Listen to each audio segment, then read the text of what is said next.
The case of Scott Peterson is one that has been talked about and reviewed many, many times, right? It's been analyzed, it's been broken down, it's been psychoanalyzed by so many people, right? The story of a man whose pregnant wife goes missing. And then it starts getting bizarre because we're finding out that this man whose wife is pregnant, expecting their son Connor, was having an affair with a woman named Amber Frey. Laci Peterson went missing in 2002, December of 2002, pregnant, right?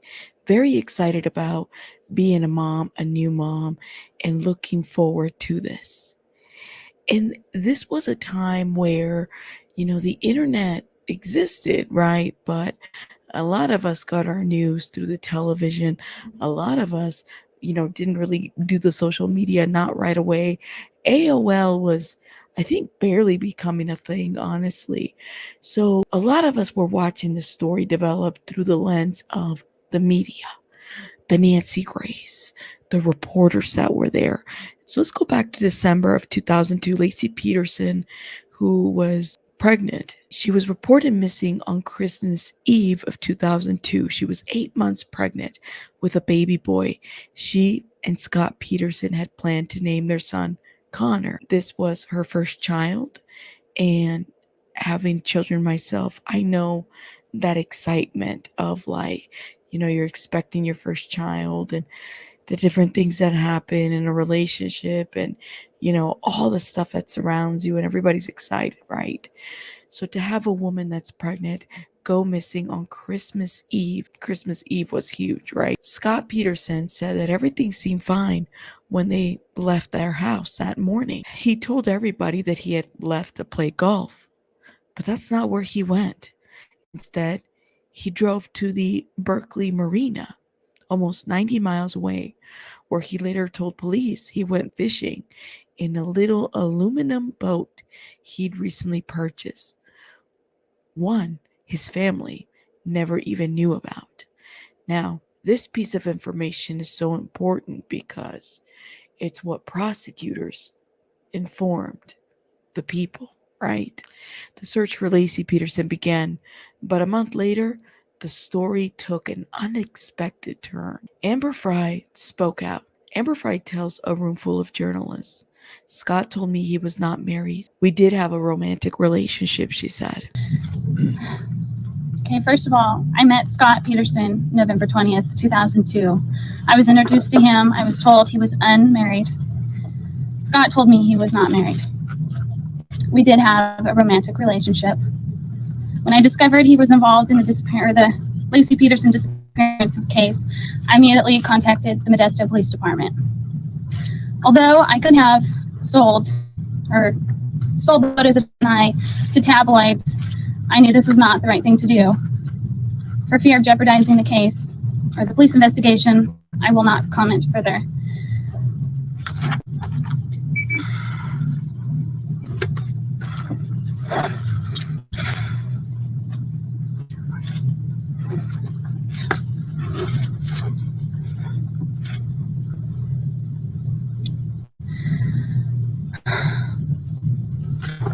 I am very sorry for Laci's family and the pain that this has caused them.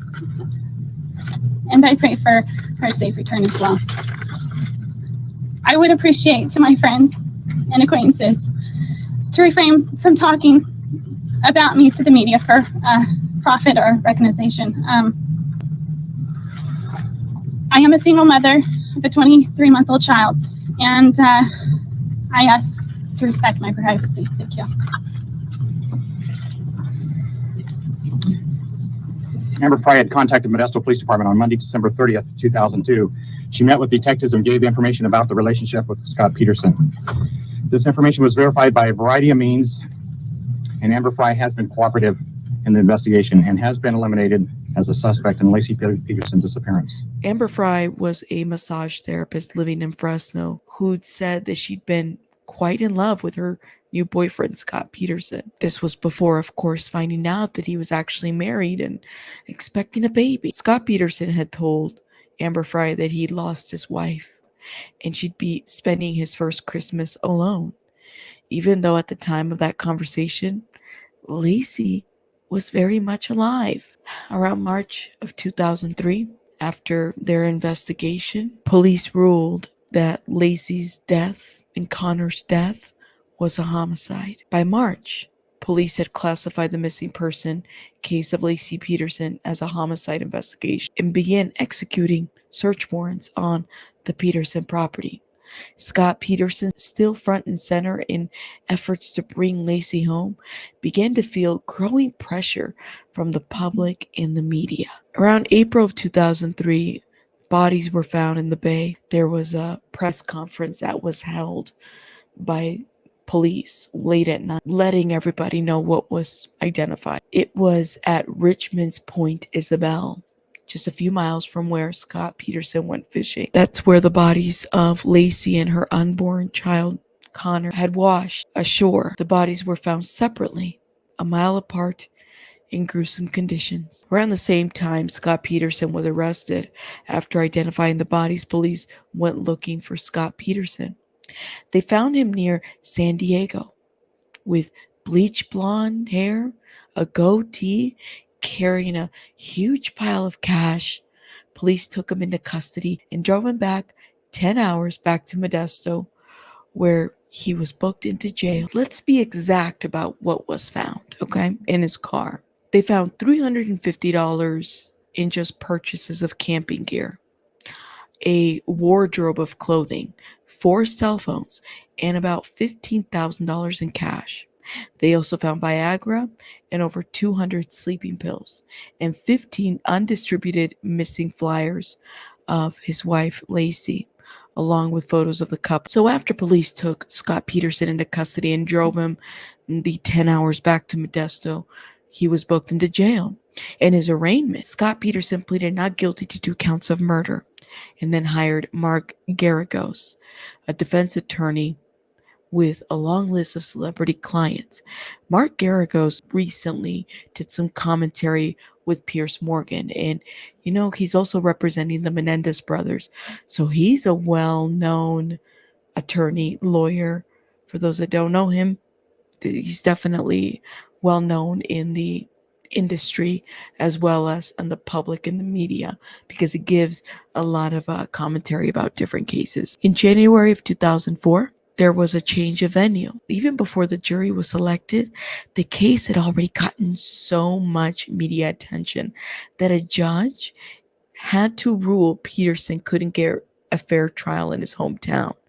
There was nonstop news, national news coverage, primetime TV specials, and even made-for-TV movies. Matter of fact, the one that I remember was in 2004 called The Perfect Husband. Around that time, it made its debut. It was ripped from the headlines crime film starring Dean Cain as Scott Peterson, which I don't know about you guys. I think he played a pretty good Scott Peterson in my opinion. But the film reenacted the press conferences, the recorded phone calls, word for word, and featured even missing posters with Laci's real photo on them. In June of 2004, the trial began. For 5 months, Scott Peterson's murder trial played out in the courtroom. Courtroom was packed. Over the course of the trial, 2 jurors were thrown out for misconduct, and a third left over arguments in the jury room. One of the replacement jurors was Rachel Nice, who became known as the Strawberry Shortcake juror for her crimson dyed hair and accompanying pink outfits. Around November 2004, Peterson was found guilty. So we have November 12th, where the verdict was read out loud in court. The jury found Scott Peterson guilty of first-degree murder in the death of his wife, Laci, and second-degree murder in the death of his baby boy, Connor. In March, by the jury's unanimous recommendations, Peterson was sentenced to death, even though police never found a crime scene or a weapon. He was sent to San Quentin, where his story could have ended in, California's infamous death row, San Quentin, but it didn't. Instead, 16 years later, Peterson was brought back to the very same courthouse in Redwood City. In December of 2021, the California Supreme Court agreed to hear Scott Peterson's appeal and decided that the judge in his murder trial had overstepped his authority by excluding jurors who said they were against to the death penalty. The High Court ruled that the judge had no right to pre-screen jurors in that way. That is interesting. That's interesting to hear that. I've sat in some jury duty and never thought about maybe these questions and whether that can become an issue later on in certain cases. In the midst of the lingering COVID-19 pandemic, right? Because this is 2021, Peterson was brought into court wearing a turquoise N95 mask and a red jail uniform with his hands shackled to his waist. No longer condemned to death by execution, he appeared to be calm and in good spirits as he was resentenced to life in prison without the possibility of parole. So in December of 2022, there was an appeal for a new trial. A year later, Scott Peterson's next appeal centered around the strawberry shortcake juror, Rachel Nice, who it turns out wasn't fully honest in her jury selection. On a questionnaire for prospective jurors, Nice didn't disclose that she had recently filed a restraining order against someone who had threatened her while she was pregnant, a fact that could have disqualified her from serving on the jury. A judge heard the case, but ruled that Nice's failure to disclose her ongoing legal matters wasn't enough to get Scott Peterson a new trial. And I think that's a point that we can all argue, right? Like, when you're going to jury duty and you're being asked these questions, you have to disclose everything. Okay? Like, this is a life and death situation. You don't get to just decide, I'm not going to talk, like, you don't get to decide what you're not going to disclose, right? So, what do y'all think about that? So here we are in present year 2024. This is March. This brings us to the present time, right? When Scott Peterson, who is now 51, with long hair pulled back in a ponytail, appeared remotely before a judge in Redwood City, along with some of the same prosecutors who tried his original case. There were new lawyers in the courtroom for this hearing. Peterson's new defense team comes from the Los Angeles Innocent Project, a 2-year-old nonprofit that's independent from the National Innocence Project and works with the Forensic Science Institute at Cal State LA. So for those that have been in my comments that have said, Rabbit, how dare the Innocence Project? No, this is independent.